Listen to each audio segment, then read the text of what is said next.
Hey everyone, welcome back to our YouTube channel, Greg's Restorations.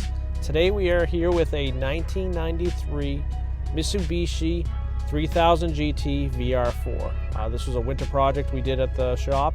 It is not a full restoration, but I would say it's a true survivor. This car was found about a year ago in the original owner's garage. The original owner had it since '93, bought it new. From what the story is, him and his wife would take it up to Vermont on weekend trips. The car only has just over 23,000 miles on it. We got the car, it was in a really nice solid shape, but the mice had gotten to it pretty bad. So we're gonna take this car for a drive. Stay tuned.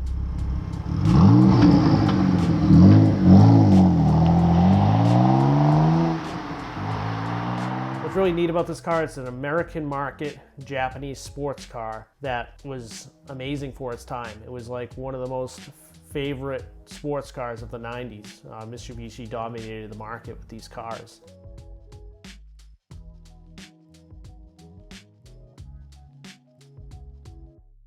So this project we brought in over the winter. It was a winter project that we had on deck.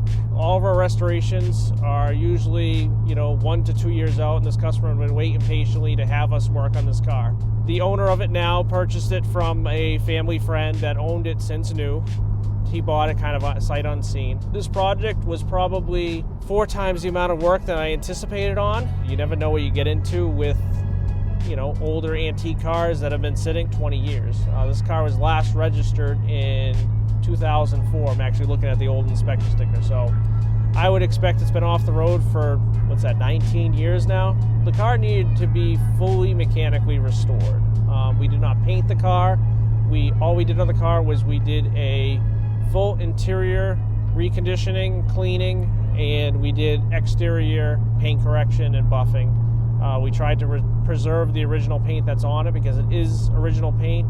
The customer's probably going to paint it a little bit down the road. He's going to enjoy it and drive it for the summer. But this car drives like brand new. It's like a flashback from '93. It's amazing to be driving this car right now. There are no rattles, there are no squeaks. Drives just like a car you would have taken off the showroom floor. There are a couple little things in it that we still got to do, like such as this shifter boot cover here. It's a little torn up. This vehicle was sitting in the previous owner's garage since 2003, and the mice had gotten into it really bad. And mice and old electronics do not mix. So that was the hardest part, I think, of the project, was trying to demouse everything. And underneath the hood was disgusting. Everything had, mice feces and urine on it, and just ruined everything. So that was a pretty big part of the project. There was, disassembling, the upper part of the engine, cleaning every single component under the hood, detailing everything, detailing the paint under the hood, repairing wiring, repairing all the corroded boost tubes, and replacing, parts. And the problem is the car probably had problems when it was parked in 2003. So we were chasing previous problems on top of newer problems with the car as well. So it was very challenging because you just don't want to be, throwing parts at the car, for no reason. As in the mechanics world, we call those kind of mechanics parts cannons. They just shoot everything at the car, and that's not what we're trying to do here. We originally tried to restore all of these parts, to its working order, because the car only has just over 23,000 miles on it. Everything under the hood was powder coated to factory specs. We restored this car as an original survivor. Everything with the braking system was fully restored. Machined the factory rotors because it was really hard to get a set of rotors for this car.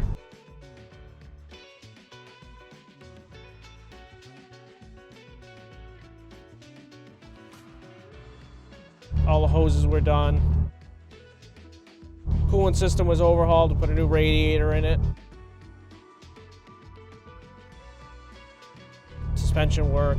We did not do any restoration work underneath the car, and some control arms and stuff like that needs to be sandblasted and painted and touched up, but that'll be for a later year project. For now, the customer's going to take it and enjoy it and drive it around. Everything on this has been, fighting us the whole way, and it was not an easy project at all, but thanks for the customer for understanding how hard it is to work on this car. We worked on this car for about I would say 4 months now.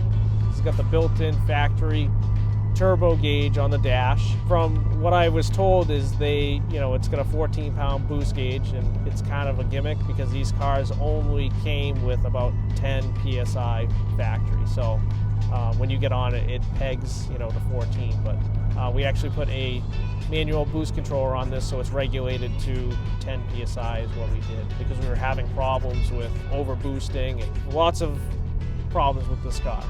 This 1993 was also the last year of the iconic pop-up headlights. 94, they went for more of a sleek look and changed kind of some of the body aerodynamics. I've always been a favorite of cars that have the pop-up headlights.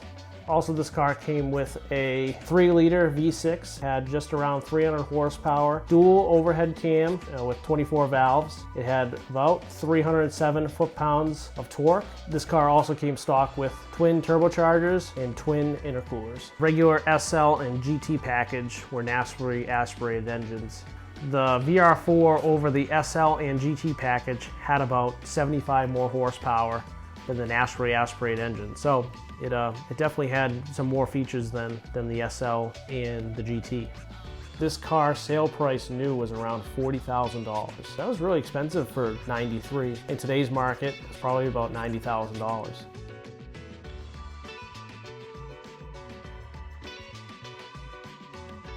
These 3000 GTs also had a sister car, which was the Dodge Stealth. Virtually the same car mechanically. They had a twin turbo car as well. The things that were made them different were the completely different body styles. They had similarities, but VR-4 and the GTs had way more body designs and aerodynamic features, such as an active aero system.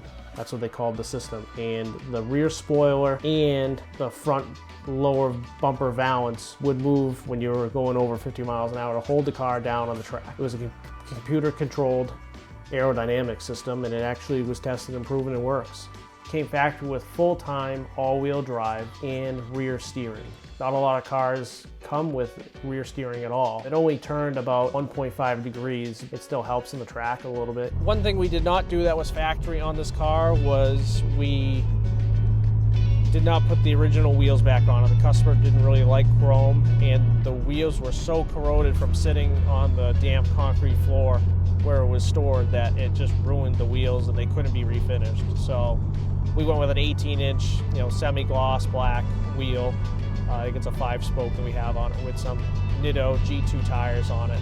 It was actually kind of hard to get tire sizes for this as well. So another thing that we did on this car as well is we did some searching on the internet and found a factory NOS fuel tank and sending unit for sale, and we ended up purchasing that because the fuel tank was rotted on top of it from all the mice getting into this car, and mice, their urine is super corrosive, so it just ruined the tank on top of it. The inside of the tank had old fuel in it. It was really nasty inside of it, so instead of repairing the tank, we got a brand new NOS fuel tank and installed in the car, because this car's worth it. We spent a good amount of money on it. I think we spent close to $2,000 to buy that fuel tank. During our service work on this car, this is an interference engine, and that is one of the reasons why we did timing belt and all the engine service on this, because if the timing belt blew, we would ruin the engine. I want to give a big thanks to our guys over at Retro Manufacturing for supplying us with a aftermarket power antenna, because Mitsubishi doesn't offer a lot of parts for this anymore. They sell a power antenna kit for these cars. It's universal, but we had to modify a little bit in the trunk space, but it works perfectly. You can turn it on, it goes up and down. It was a big feature for the customer to have that working. So this car still has the factory sound system in it. It works awesome. The speakers work great. It's got a CD changer in the back, and then it's got a cassette player up here. We're trying to keep this car as a factory restoration as possible. So all the glass on this car is actually original to the car as well. It's got all the factory warning decals on the glass. Everything in the interior on this car is 100% factory as it came out of the showroom.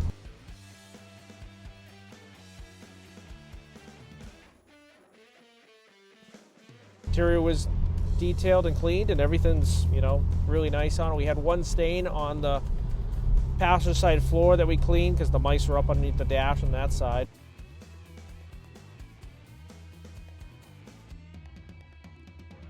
We're going to drive this car for a few hundred miles and then make sure it's, you know, bulletproof for the customer and then give it back to him. So he's really excited to take it and enjoy it for the summer. I also want to give a shout out to 3SX Performance in North Carolina. They are a parts and speed shop for these 3000 GTs. They gave us a lot of pointers on the car, as well as supplying parts for this car. We got a lot of the intake tubes and all the stuff underneath the hood and rebuilt injectors from them. Not everybody can appreciate them. I think they're pretty awesome, you know, especially with us restoring Toyotas. You know, it's a Japanese product. Driving this car, it feels like I'm in an old Mitsubishi fighter pilot. These cars, you know, Japanese history in these things, you know. So originally Mitsubishi was a company back in the late 1800s, and they did a wide variety of different things. And then, you know, for World War II, they were building fighter planes for the Japanese military. It's a bulletproof car. I just hate when something happened to it because it's so special. They're coming up in value now. A lot of people restore things that they had that were new in when they went to high school. So it kind of brings back their youth of what people liked, you know, in their younger years. So I believe this owner, Pedro, graduated from high school in the early 90s. So it's kind of his car for that day and age.